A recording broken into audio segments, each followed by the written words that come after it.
Greetings everyone. Today is the 29th Sunday of Ordinary Time, and the Gospel is taken from Matthew chapter 22, verse 15 to 21. Give back to Caesar what belongs to Caesar, and to God what belongs to God.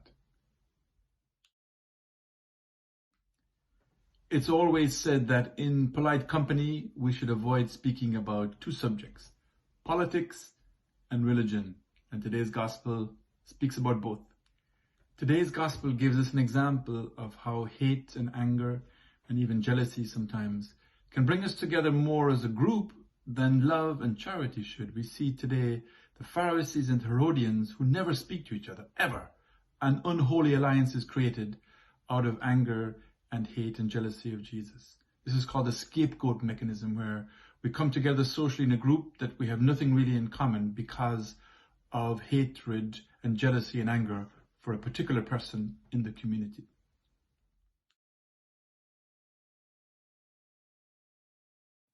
Now, the disciples of the Pharisees and the Herodians skillfully lay a trap for Jesus.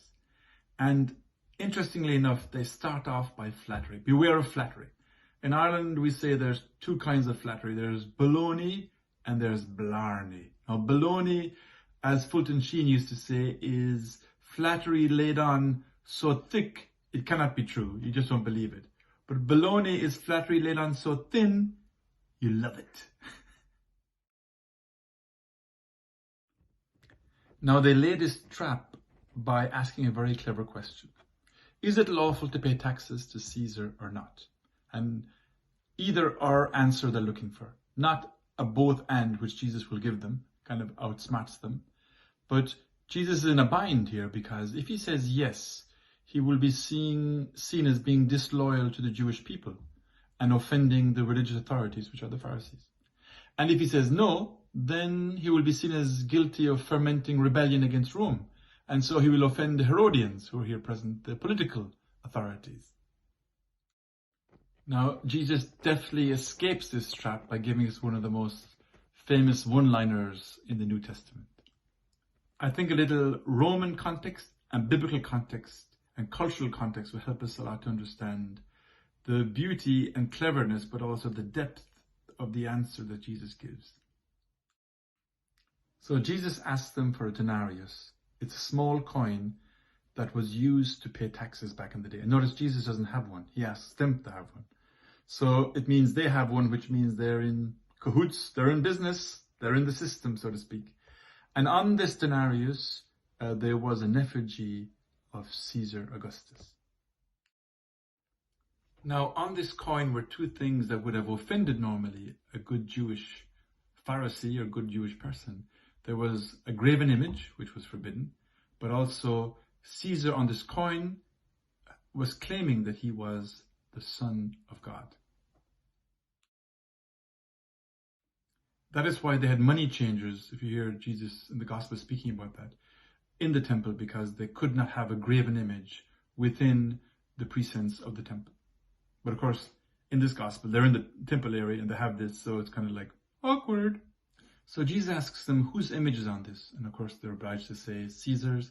And then Jesus says, well, then render to Caesar what's to Caesar, and to God what belongs to God. But I just want to come back to the image word there. The image. It's a very particular word which connotates a lot of Old Testament images that would have been present to the Pharisees when Jesus was speaking to them. By using the word icon in Greek, which gives us the word today, icon, we have religious icons. There's a double meaning here. It's obviously image of Caesar, give to Caesar, but we're also a reference here seeing to the book of Genesis.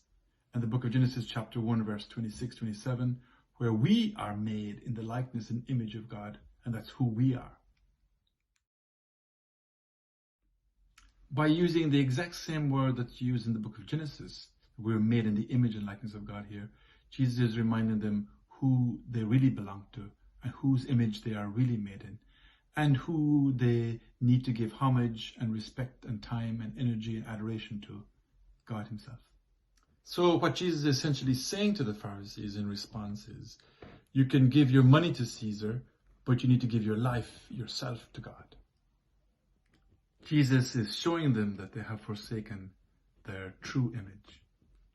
Now, this gospel shows us obviously that politics and religion mix rather uncomfortably, yet politics and religion there will always be. And we have to stand in that middle ground and hold that tension because we are both. We are political creatures, but also religious. But it's a question that Jesus is saying here of putting first things first. We have constantly seen through the history of the church that when the church plays politics, it usually ends up in tears. So I suppose there's a double challenge here, is challenging the state to allow God to be God, which is in itself a problem, but also challenging us Christians to it's directed towards us to preach and to live the gospel of Jesus Christ and to avoid preaching a gospel of political convenience.